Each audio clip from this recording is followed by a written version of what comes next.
G'day YouTubers and welcome to another episode. I was going to say in the Northern Moreton Bay series, but I did finish that in the last episode. I have been asked to do one on the Pumicestone Passage, which I had not intended to do, but as soon as I was asked, I'll do a little one because I have fished it a little bit a long time ago. I'll tell you what I know about it. I'll tell you some of the marks I've managed to pick up by doing some data mining on the internet.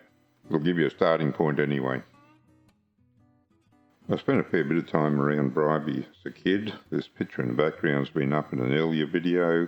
I'm pretty sure it's a shipwreck that was on the beach just south of the Bribie Island Bridge.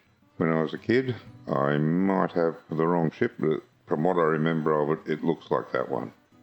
Anyway, I used to fish along the beach, along Bribie Island, a lot of the time off the jetty there where the ferry came in, and of course walking across the island to fish the surf beaches.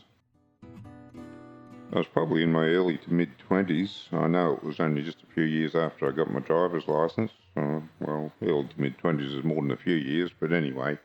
It was around that time my parents started going up to Torbul and staying for weeks on end at the caravan park. And that's the tinny you see in the picture. We used to go out in the caravan park and fish around Pumicestone Passage. Didn't go very far from the caravan park. We didn't go right down to the end of Bribie or up too far to the north. But I can give you a few spots that used to work all right around that local area. However, I will say that the geography of that area has changed out of sight. I don't recognise a lot of it now. There's a canal estate on Bribie near where we used to fish a lot. I don't know, but that may have changed the ecology of the area quite a lot, and maybe there's no fish there anymore. I don't think that's the case, and I'll get to why later in the video, but it is a possibility. It has changed a lot since I used to fish there. I can tell you what used to work for us, and you can give it a go and see how it goes for you. Now, that area being circled at the moment is the Torbul Caravan Park, or at least it's still marked on the map as the Torbul Caravan Park, but I had a look at the Google Maps of it on the overhead shot, the aerial photography, and it doesn't look anything like I remember it. That was just a huge area of caravans with very little housing back when we used to go up there. As I said, Mum and Dad would go up there and stay for weeks on end. I'd go up the occasional weekend, go fishing with him. Anyway, that's the area that we used to go out from. There's a boat ramp there. It wasn't much of a boat ramp. Looking at the aerial photography, it seems a lot better these days. The rain's pouring down. I hope it's not drowning out the audio too much. You can probably hear it in the background. The area that I've got highlighted just across from Torbul there, that's one of the areas we used to go fishing. Used to drift down along that sandbank there and pick up some whiting, flathead and the odd brim, I think. I see on the map now that it's marked as a water ski area, but I don't recall anyone water skiing there back in the day.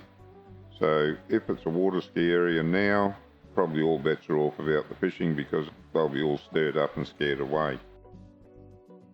There's another area of deeper water in behind the sandbank, a little bit closer to the island.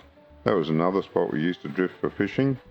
Again, if the ski boats are around just the other side of the sandbank, it may have changed, might be frightening the fish out of the area. We used to fish a lot along this area of Bribie, straight across from Ningi Creek. I'm not sure whether it's actually called Ningi Creek. That's all I've ever heard it called. I don't think I've seen it marked on a map. But anyway, the creek directly across from the area that I've got marked is what we call Ningi Creek. There's some oyster leases around there used to be some oyster leases around the entrance to that creek, and you could drift them as well to pick up some fish. Fish always hang around the oyster leases. We used to mainly like that area across near Bribie. However, now I see there's a boat mooring area there that's taken up some of it. They've got that canal estate cut in there. So it's all changed, all very different. I'm not sure how well it's going to fish now. But could always pick up a good feed, whiting, flathead, brim down that area. And these last couple of bits that I've got marked is where I used to drop the crab pots along there. Do a little bit of fishing as well in between servicing the crab pots. Dad didn't like this spot. I always got a few sandies out of it and get the odd fish in between picking them up. But Dad used to go somewhere else. I got a feeling he was actually dropping his pots in the creeks because he was getting a few mud crabs. Before the video's over, I'll put up a map of the green zones in the area. Just make sure you stay outside them. I only had about 3 marks stored away on Pumicestone Passage that I'd picked up off the internet at some point and just stored away in case I wanted to use them. I was showing you where we used to fish, and I've done some data mining on the internet to try and pick up some marks in that area, and I have. Some of them correspond to areas that I used to fish, so they might still be good areas to fish. Probably, since there are marks there, I'd go and give them a go anyway, just on the strength. 20, 30, 40 years ago, they were pretty good back then. And now there are marks around for them, maybe they still are worth a shot. Anyway, let's start going through these marks. Starting from the south end, this first mark is down for whiting, flathead and sand crabs. This next one carries a notation of a small coffee rock reef in the area. Now, if there is a small coffee rock reef in the area, you'd expect to get some reef species there. Never got down that far south in the tinny. Did go past it a lot when I was coming out of Bribie and fishing north of Moreton in the hydrofield, but never stopped there. Didn't even know there was a reef there, to be honest. Now, this is further south than the oyster leases I was talking about earlier, but there's a notation on this third mark to fish around the oyster leases, so there must be some more oyster leases down in this area, and anywhere you see an oyster lease is worth throwing a line in. Fish hang around them to feed. Just make sure you don't disturb the lease itself, the guy's got to make a living. Now, this fourth mark here, a bit south of the bridge on the mainland side, is marked down as a rocky area, so anywhere there's rocks around is fish hanging around, worth throwing a line in. Now, these next 2 marks are still probably just a little bit further south than I used to fish in the tinny.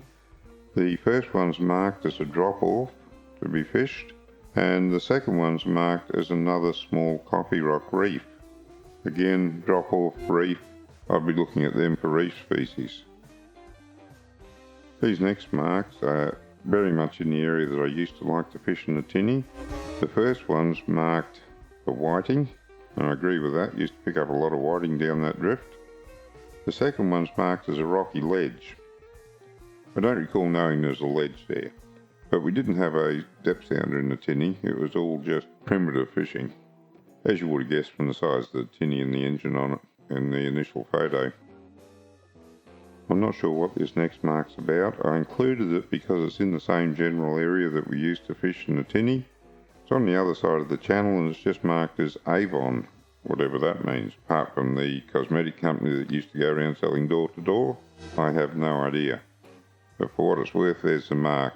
I'd still be looking at the other side, closer to Bribie, but I'm not sure how fishable that would be because the map shows a lot of moorings in that area now. On the other hand, the fish do hang out below the baits, so as long as you don't go casting into the bait, you might pick up some there. Finally, there's this mark up at the northern end. I've no idea why that's there. It had a notation on it between the beacons off centre. I'm not sure what that means, but it is roughly in that area that I used to like to drop my crab pots for the sand crabs. So I've included it there, and any of those banks around there I found worthwhile for sand crabs, at least 40 odd years ago. I've got some bathymetry shots of the area here. As you can see in this first one, there's some nice deep valleys in the ocean floor just north and south of the entrance to the canal estate. As we go further up Pumicestone Passage, you can see that the seafloor gets a lot flatter. There's no noticeable valleys in there, there's a couple of little dimples, but nothing really that grabs my attention and says to me, hey, that's a good fishing spot. It's all fairly featureless. Doesn't mean to say there's no fish hanging around somewhere there, just that there's no obvious areas. And right up the northern end, you can see there's some minor indentations in the ocean floor. They might hold some fish, but what really draws my attention here is the number of spots I can see that I'd like to drop some crab pots. I never really got up that far when we used to go up there in the tinny, always crabbed closer to Torbul. Looking at this, I think that'd be a good spot up north there. Looking at it on the avionics maps, it gets very shallow up through there, so I don't think I'll be going up in anything bigger than a small tinny. I have some more bathymetry shots of the area here, and I'm just going to let them play through using different colour palettes. You'll notice that the different colour palettes will help to pick out different features. Like one colour palette I find helps me pick out all the little ridges that are down there, while a different palette makes it easier to pick out the deeper areas, but it hides a lot of the little ridges. So it's always good to change palettes when you got that option and just have a look at the same area with the different colours. It's like having your sounder. Everyone tunes their sounder into the colour that suits them best because everyone's eyes are a little bit different. But you see the effect that I'm getting here, and you can get that same effect on your sounder if you're not seeing or not interpreting what you're seeing on your sounder very well. Just try changing the colour. Maybe the conditions on that day will make a different palette pop better for you. This is a shot from the Navionics map, just showing the caravan park area and the boat ramp in front of the caravan park and the general area just around Torbul. You can see there's a decent channel runs along just in front of it, and you'll notice on the map across the other side that's marked for water skiing these days. So if there's water skiing going on, you can forget the fish, at least in that area. And finally, for the Pumicestone Passage area, there's these couple of shots here of the Navionics map with the bottom shading turned on. Again, gives you a pretty good idea what's around the bottom by way of structure. You can see where the drop-offs are quite clearly. Now, for the $20-30 it is a year, I think it's a good investment to have the Navionics app on your phone or tablet. Here's a screenshot from the Navionics app just showing the area that we used to drift back in the day. As you can see, these days a lot of that's taken up by the moorings for boats, and again there's that canal estate. So it's pretty hard to say just what effect all that'll have on the fishing in that area. You used to be able to reliably get some fish along there, but it may have all changed. If you're in the area in a tinny, I'd suggest giving it a go anyway. It always used to produce the goods. As I promised earlier, here's a shot of the green zones in the area. There's not too much to worry about as long as you don't venture very far north in Pumicestone Passage. The rest of them are pretty much out of the way. So if you stick to those areas I've been talking about, you're well outside any green zones. Just to go back to Redcliff area that I was speaking about in the previous video, here's a couple of shots that I meant to put in but I actually forgot to include them.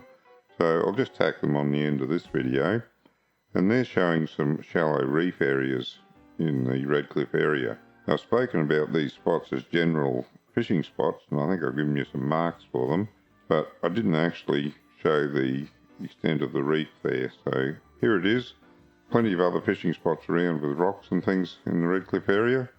They're the only three that I know that have actually got reef growth. And that brings us to the end of the video. Look, thanks for watching. It's not what I normally do. Apart from the few marks that are around areas that I used to fish, the others were just something I managed to scrape up off the internet. The ones that are close to the areas that I used to fish are probably worthwhile going and having a look at. All of the others I have no idea about. They were given out. Obviously someone thought they were worthwhile to give to people, but perhaps not that worthwhile that they're giving away their best spots. Anyway, thanks for taking the time to watch it. I hope to get a couple more videos out before the year's over, and in the new year, at some point, I'll start on the offshore series. Until then, good fishing.